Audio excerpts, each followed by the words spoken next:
The morning began like any other at Space Command Headquarters.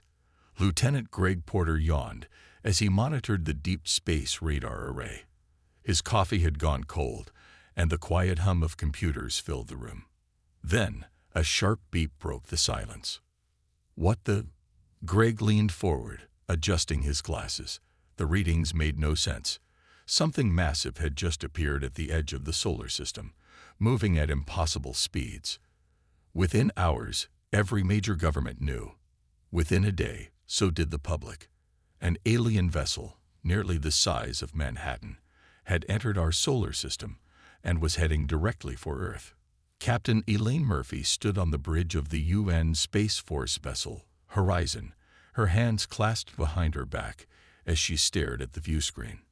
At 42, she had never expected to make first contact with an alien civilization. Her ship, the most advanced in Earth's small fleet, had been chosen for this historic mission. How much longer? She asked her navigation officer. 3 minutes until we're in communication range, Captain. Elaine nodded. All personnel to first contact positions. Remember your training. Let's make humanity proud. The alien vessel dwarfed the horizon. Its surface gleamed with a metallic purple sheen, elegant and threatening at once. Strange symbols adorned its hull, pulsing with internal light. We're receiving a transmission, announced Communications Officer Patel. It seems to be in English, Ma'am. Elaine raised an eyebrow. On screen. The view screen flickered, revealing a tall, humanoid figure with bluish skin and elaborate gold armor. 4 eyes blinked in sequence as the alien regarded them imperiously.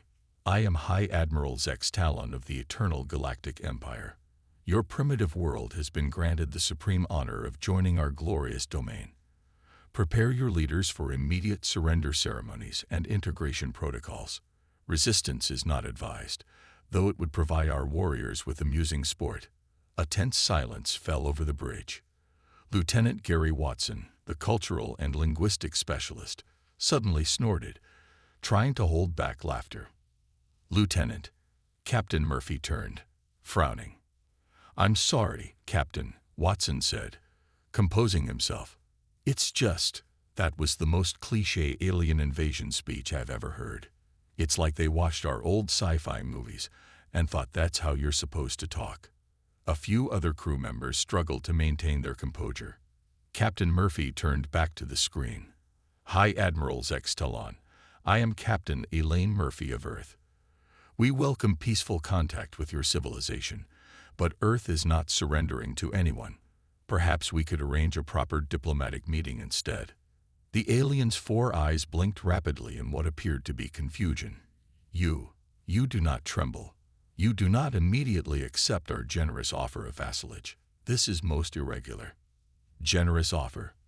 Lieutenant Watson muttered. They want to conquer us, and they're calling it generous.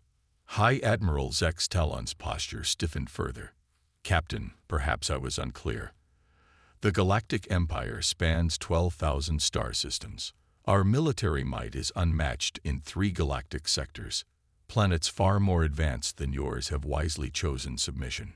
Captain Murphy smiled politely. That's very impressive, Admiral. We'd love to learn more about your empire during diplomatic talks. As equals. Equals. Zex Talon actually took a step back. This response is insulting, offered Lieutenant Watson with a grin. Indeed, most insulting. The Emperor will hear of this outrage. Captain Murphy maintained her diplomatic smile. We look forward to meeting with your Emperor too. Shall we arrange accommodations for your diplomatic team on Earth? We have excellent coffee. As Zex Talon sputtered in alien indignation, Captain Murphy turned to her crew and winked. First contact had begun, not with fear or submission, but with the uniquely human quality of treating the universe's self-proclaimed masters like any other neighbor who'd knocked on their door. The Galactic Empire had no idea what they were in for. 3 days after first contact, UN Secretary Frank Daniels paced the conference room in New York. Outside, crowds gathered to catch glimpses of the Imperial shuttle that had landed in Central Park. Everyone clear on the plan? Frank asked, looking at his hastily assembled diplomatic team. Ambassador Olivia Clark nodded. At 58, she had negotiated peace treaties in the world's most volatile regions, but this was something else entirely. We treat them with respect, but not deference. Earth isn't joining anyone's empire today. The aliens expected us to roll out the red carpet and kneel, said Defense Secretary Kyle Martinez. They seemed genuinely confused that we haven't. The doors swung open. 6 Imperial guards in gleaming armor entered, followed by 3 officials. High Diplomat Vorax led the delegation, his purple skin shimmering under Earth's lights. Unlike Admiral Zextalon, Vorax had 6 eyes arranged in a circle on his face. He wore elaborate robes covered in symbols that seemed to move when you weren't looking directly at them. "Welcome to the United Nations," Frank said warmly, extending his hand. Vorax stared at the offered hand. "You do not bow before Imperial representatives. On Earth, we shake hands as equals," Olivia explained kindly. "It's a sign of mutual respect." The alien reluctantly extended a 4-fingered hand. "Most irregular." Olivia smiled. "We've prepared a tour of Earth's major cities and cultural centers before our formal discussions begin. Would you like to see the Statue of Liberty first, or perhaps the Metropolitan Museum of Art?" Vorax blinked his 6 eyes in sequence. "Tour. We came to accept your world's submission and begin integration protocols. Where is the ceremony?" "There's no submission ceremony scheduled," Frank said pleasantly. "But we have tickets to the New York Philharmonic tonight if you enjoy music." One of Vorax's aides whispered urgently in his ear. The High Diplomat's skin darkened slightly. "This is unprecedented," Vorax said finally. "In 12,000 years of Imperial expansion, no world has ever refused integration. The benefits are substantial. Your technology will advance centuries overnight." "That sounds wonderful," Olivia replied. "We'd love to discuss technology exchange programs as part of our friendship treaty." "Friendship treaty." Vorax repeated the words as if they were in a language he barely understood. "The Empire does not have friends. We have the core worlds, the tributary worlds, and the subjugated territories." Frank smiled. "Well, there's a first time for everything. Now about that tour. We have a helicopter waiting." Throughout the day, the Imperial delegation was shown New York's highlights. They watched children playing in Central Park, visited the Metropolitan Museum of Art, and rode to the top of the Empire State Building. At each stop, ordinary people approached them with curiosity rather than fear, asking questions and sometimes requesting selfies. "Your people show no proper deference," Vorax complained as a hot dog vendor cheerfully offered him a special alien discount of only $5. "No, they don't," Olivia agreed proudly. "That's one of the best things about humans." By evening, the Imperial delegation sat stiffly in a concert hall as Beethoven's Ninth Symphony filled the air. Vorax's aide leaned over to him. "Sir, this is deeply troubling. They're treating this like a cultural exchange, not a planetary acquisition. The integration protocols don't cover this scenario." Vorax nodded, watching Olivia Clark, who was lost in the music, eyes closed. "They don't fear us at all," he whispered back. "It's as if they don't understand what the Empire is. Or they understand perfectly and simply don't care," the aide suggested. Later, at a reception, Ambassador Clark handed Vorax a document. "Our initial proposal for friendship between Earth and the Galactic Empire. We're open to mutually beneficial arrangements, but Earth will remain independent." Vorax took the document with trembling hands. This wasn't just irregular, it was insulting. No one treated the Empire as an equal. No one. Yet these humans smiled as if they were doing the Empire a favor by even talking to them. The Empire had conquered worlds that could destroy Earth 100 times over. And yet, somehow, Vorax felt like the inferior party in the room. High Council member Vorax stood before the Imperial throne, his 6 eyes downcast in deference. The Emperor's chamber stretched hundreds of meters above, designed to make visitors feel insignificant. The throne itself floated 10 meters off the ground, forcing all who addressed the Emperor to look up. "Your eternal magnificence," Vorax began. "I regret to report that the humans have refused standard integration protocols." Emperor Skithar leaned forward, his crystalline crown catching the light from a dozen suns channeled through the palace's prism network. "Refused? How can a primitive species refuse the Empire?" Vorax hesitated. "They proposed a friendship treaty instead." Silence fell across the vast chamber. The 12 ministers of the inner circle exchanged glances. Someone coughed. "A what?" The Emperor's voice was dangerously quiet. "A friendship treaty, Your Magnificence. They wish to establish diplomatic relations as equals." The Emperor's laughter echoed through the chamber, a sound that had preceded the destruction of civilizations. "These humans have mastered simple space travel and basic atomic energy. They haven't even colonized their own star system properly. What possible reason would they have to consider themselves our equals?" Minister Kalvor stepped forward. "Your Magnificence, our analysts have been studying this unusual response. In our 8,000 years of expansion, we have conquered 287 species. None have reacted like humans." "And your conclusion?" the Emperor asked. "We have two theories, Your Magnificence. Either humans are collectively insane, or they are far more dangerous than we initially assessed." The Emperor tapped his elongated fingers against his throne. "Explain." "The humans show no fear whatsoever," Kalvor continued. "When High Admiral Zex Talon displayed our battle fleet, their representative, a Captain Murphy, invited him to something called a barbecue. When Diplomat Vorax presented the standard subjugation documents, they countered with tickets to a musical performance."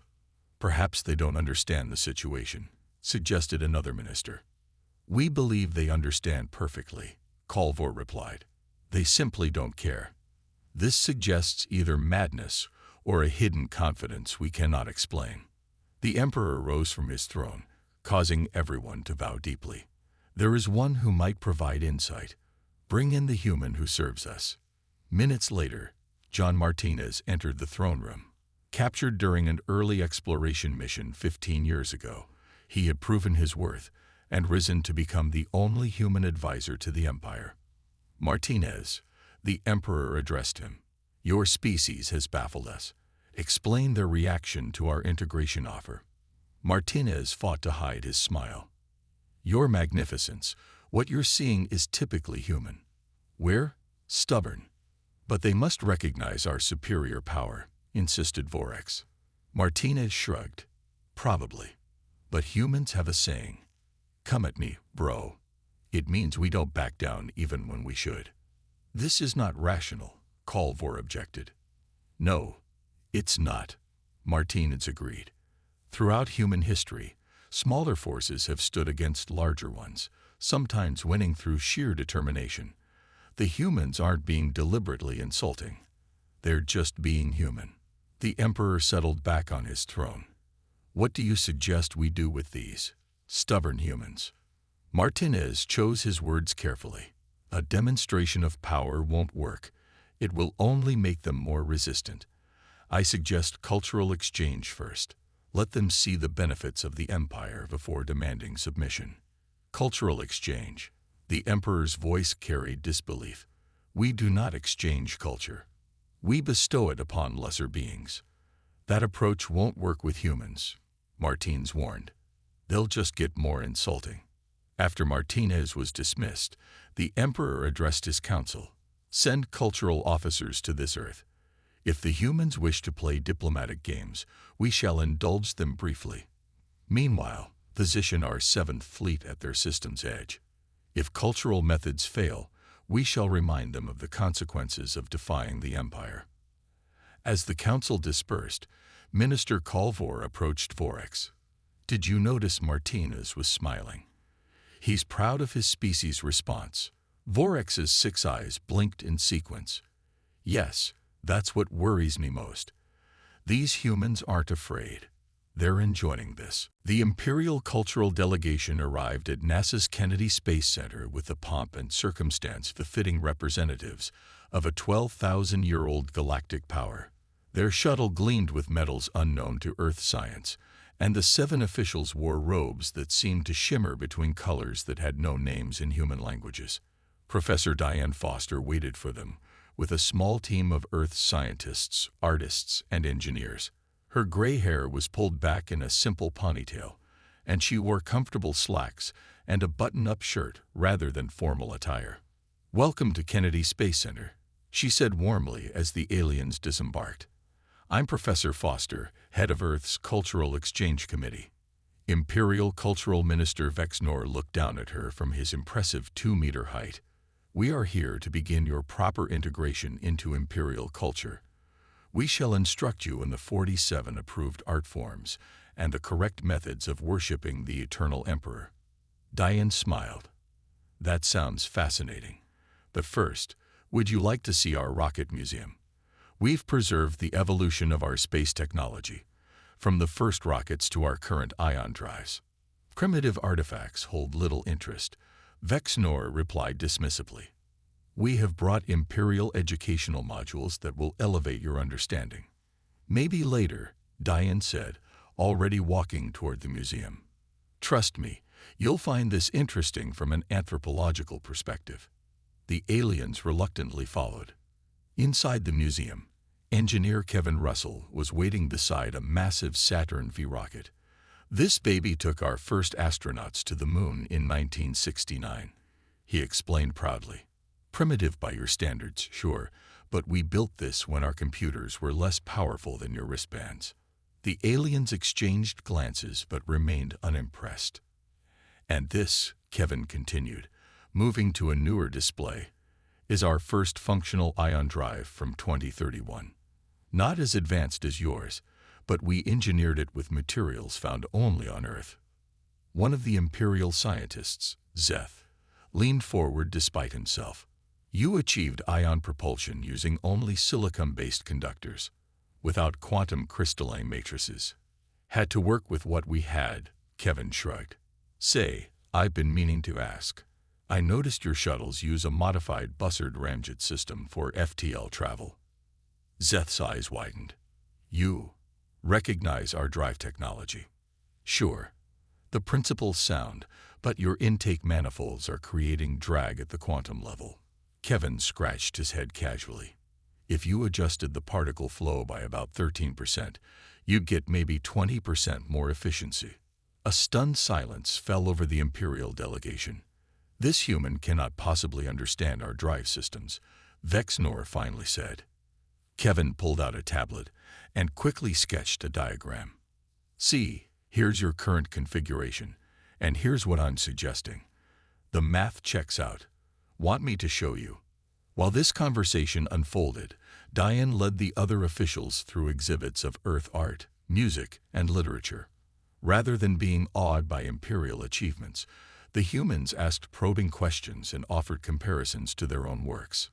"Your 11-tone harmonic scale is interesting," said Melody Williams, a composer.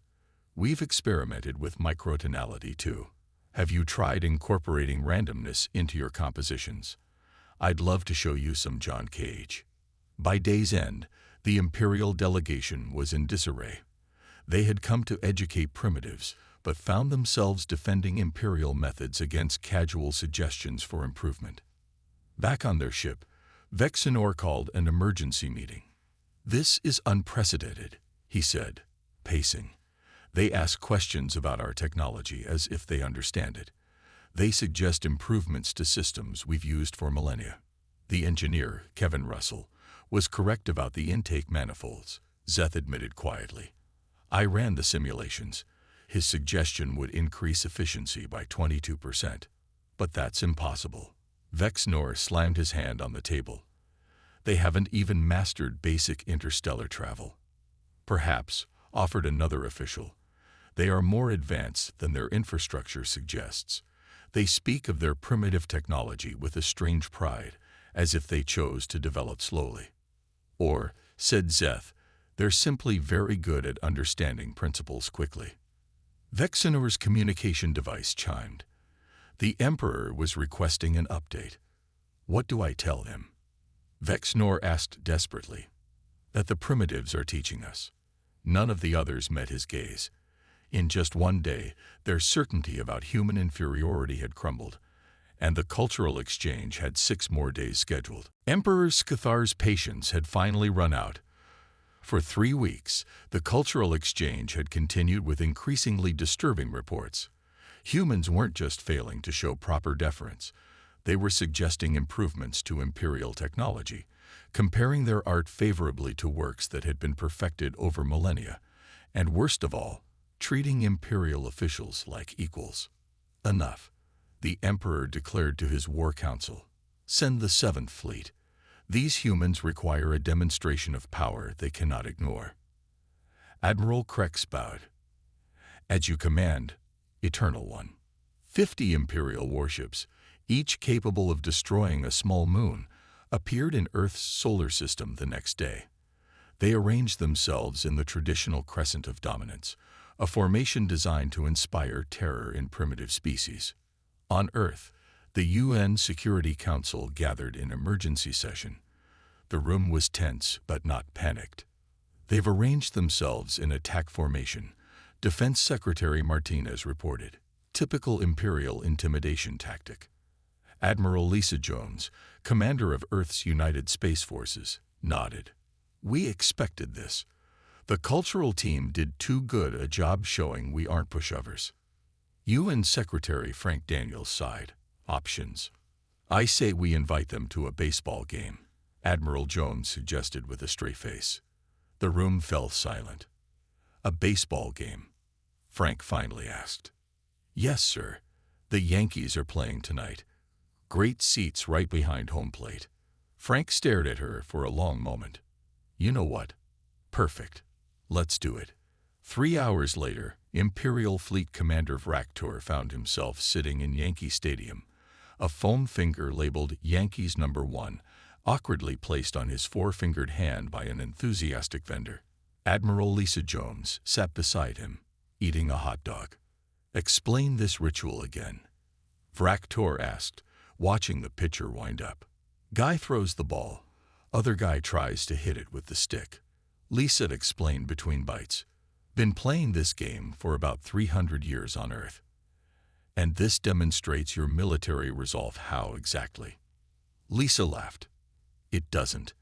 It's just a good game. Look, we know why you're here with 50 warships. The Emperor's annoyed that we won't kneel. The crowd roared as someone hit a home run.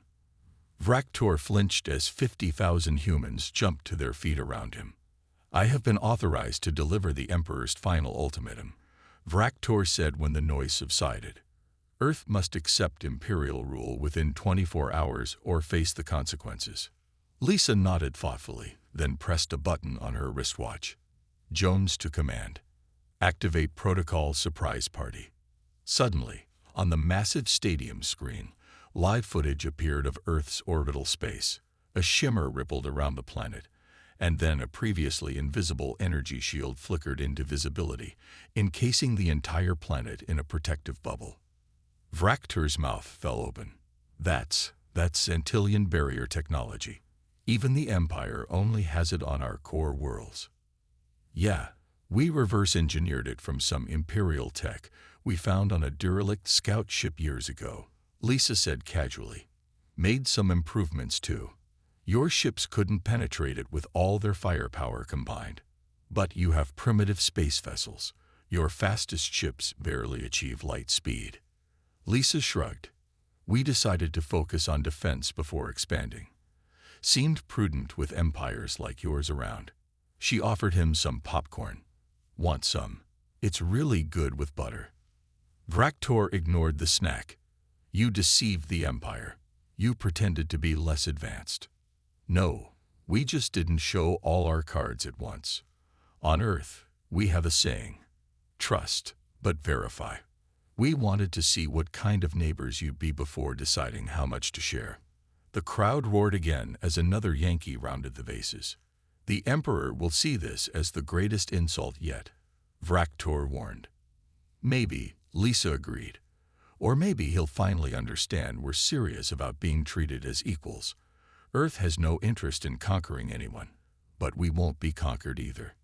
She stood as the seventh inning stretch began.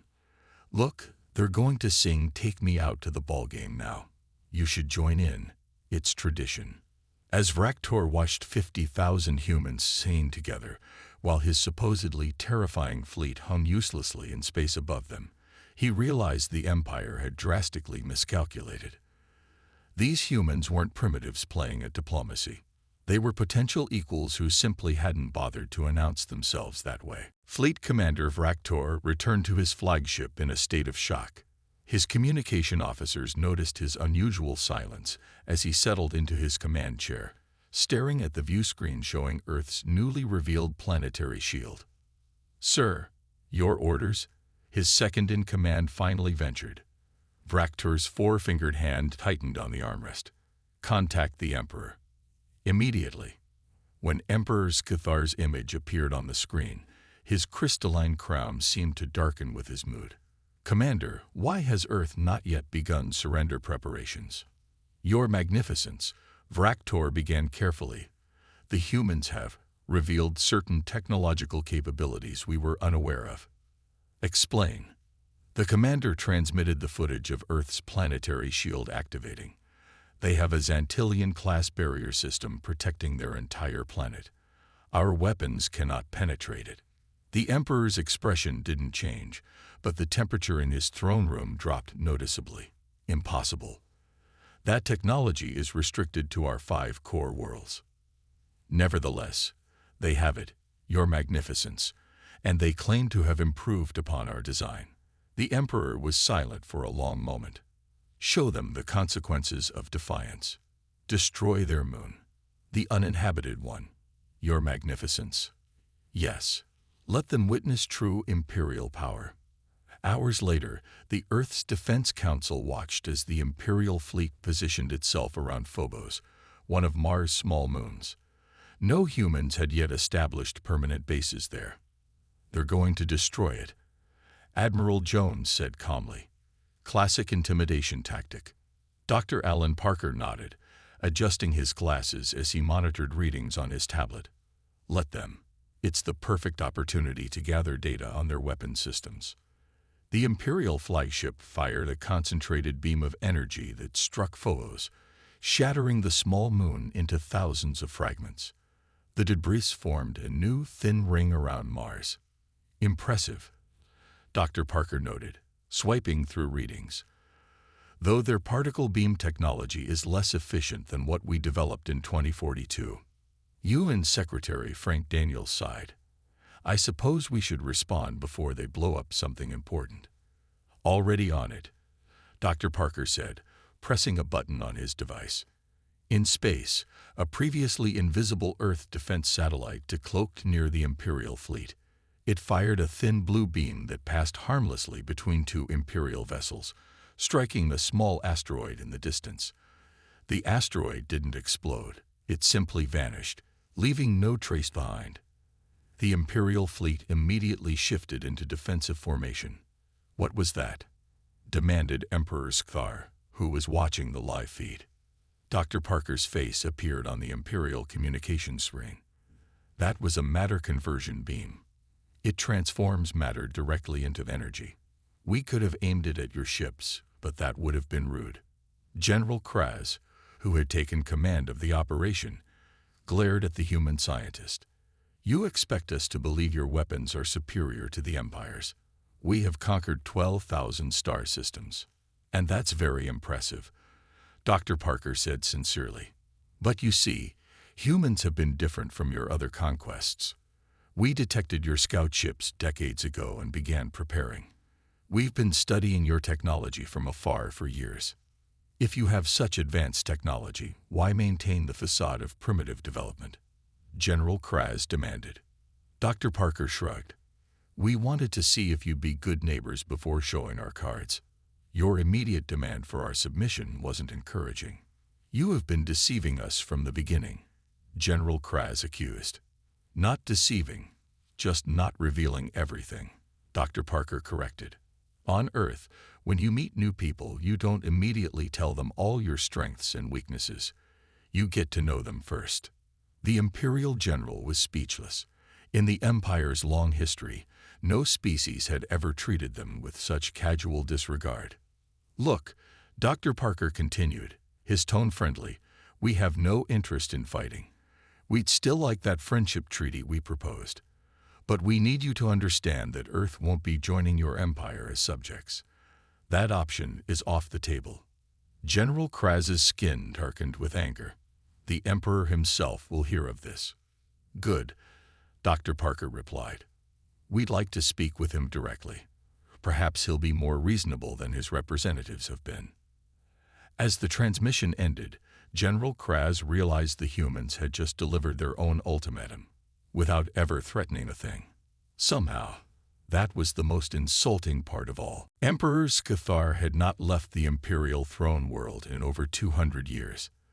The appearance of his personal starship, a vessel the size of a small city, in Earth's orbit therefore represented an unprecedented event in imperial history. The landing site chosen was the National Mall in Washington, D.C. Massive crowds gathered behind security barriers, many wearing T-shirts hastily printed with slogans like "Welcome Space Friends" and "Earth, Too Stubborn to Conquer." President Nicol Wilson waited on a simple platform with a small delegation. Unlike the elaborate reception that would have greeted an Earth leader visiting another country, the preparations were notably minimal, a final subtle insult that wasn't lost on the imperial observers. When the Emperor emerged from his vessel, floating 3 feet above the ground on a personal gravity platform, the human crowd cheered and took photos on their phones. Several people waved as if greeting a celebrity rather than the ruler of 12,000 star systems. "Welcome to Earth, Emperor Scathar," President Wilson said, extending her hand in greeting rather than bowing. "We're glad you could come in person." The Emperor stared at the offered hand. After a moment of hesitation that was broadcast to billions across Earth and the Empire, he extended his own hand. The resulting handshake, equals greeting equals, sent shockwaves through imperial society. "Your world continues to surprise us, President Wilson," the Emperor said, his voice carrying a melodic quality that human translators struggled to fully capture. "We like surprises," Wilson replied with a smile. "They keep life interesting." Inside the White House, the real negotiations began. The Emperor's advisors presented elaborate demands disguised as concessions. Earth's team responded with counter-proposals that essentially ignored imperial precedent. "Let me be direct," President Wilson finally said after hours of circular discussion. "Earth will not become a subject world, a tributary world, or any other type of subordinate entity within your empire." The Emperor's eyes narrowed. "Then what do you propose, Madam President?" "In 12,000 years, we have never encountered a world that refused imperial integration. We propose a new category," Wilson said simply, "independent associates." Earth would maintain full sovereignty while establishing trade, cultural exchange, and mutual defense agreements with the Empire. "Impossible," said Imperial High Minister Vorix. "The imperial structure does not allow for such arrangements." Wilson shrugged. "Then change it." The silence that followed was deafening. "Change the imperial structure." The Emperor's voice was quiet but intense. "Systems established over millennia of careful expansion and governance." "With all due respect, Emperor," Wilson replied, "any system that can't adapt to new situations eventually fails. History has taught humans that lesson repeatedly." One of the Emperor's advisors leaned forward to whisper urgently in his ear, but Scathar waved him away. "Why should the Empire consider such an unprecedented arrangement?" he asked. Wilson smiled. "Because we have technologies you want. Because fighting us would be costly, even for the Empire. And because, frankly, your imperial bureaucracy could use some modernizing, and humans are very good at finding efficient solutions to complex problems." The Emperor's advisors gasped at the audacity. Suggesting the Empire was inefficient was perhaps the greatest insult yet. "You offer to help modernize the Empire?" Scathar asked slowly. You believe 12,000 years of imperial wisdom is outdated. In some ways, yes, Wilson answered honestly. Bureaucracies tend to calcify over time. Fresh perspectives can be valuable. To everyone's surprise, the emperor laughed, a sound so rare that several of his advisors seemed unsure how to react. In all my centuries, Scathar said, no one has spoken to me with such direct honesty. It is refreshing. 3 days later, the Earth Imperial Association Treaty was signed. Earth maintained its independence while gaining access to imperial star charts and technology. The Empire received limited access to Earth's unique technological innovations and cultural products. And in a final development that horrified long-serving imperial officials, a team of human efficiency experts was appointed to serve as consultants to the Emperor's personal staff, tasked with streamlining outdated administrative processes. As the imperial entourage prepared to depart, Emperor Scathar pulled President Wilson aside. "You realize," he said quietly, "that many in the Empire consider your world's attitude deeply insulting." Wilson smiled. "Sometimes being insulted is the first step toward real change. Your Magnificence." For the first time in 12,000 years, the Galactic Empire began to change, all because one small planet refused to be impressed.